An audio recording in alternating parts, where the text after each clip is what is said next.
Разъяснение Национального банка об отсрочках. Будут ли банки при предоставлении отсрочки начислять проценты? Да, несмотря на получение отсрочки по кредитным платежам, банк продолжит начислять проценты по графику, которые заемщик заплатит в будущем, поскольку у банков имеются обязательства перед своими вкладчиками и кредиторами, которые они возвращают из средств, поступающих от платежей по кредитам. Почему бы на время не приостановить начисление процентов?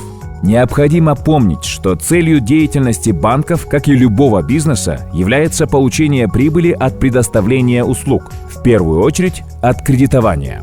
От доходов банков также зависит сохранение заработной платы их сотрудников, выполнение обязательств по депозитам перед вкладчиками и другими кредиторами банка, приостановление процентов по кредитам заемщиков и, как следствие, несвоевременное выполнение обязательств банкам может привести к потере доверия к банковской системе и оттоку инвестиций. Национальный банк запретил взимать штрафы и пени. Соблюдают ли банки данное требование и сколько продлится данный запрет?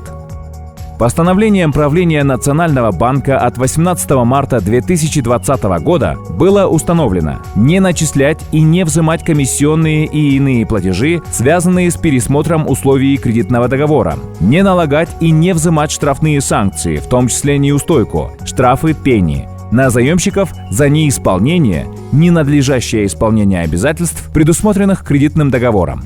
Данное постановление будет действовать до принятия соответствующего решения правлением Национального банка.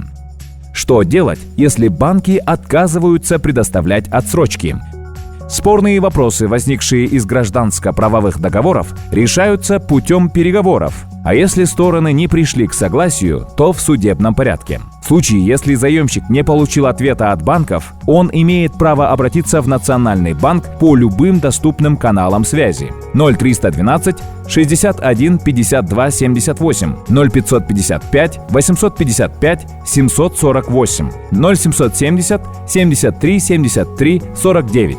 Mail @nbkr.kg. При подтверждении нарушений банками принципов кредитования или банковского законодательства Национальный банк вправе принять соответствующие меры, предусмотренные законодательством Кыргызской Республики.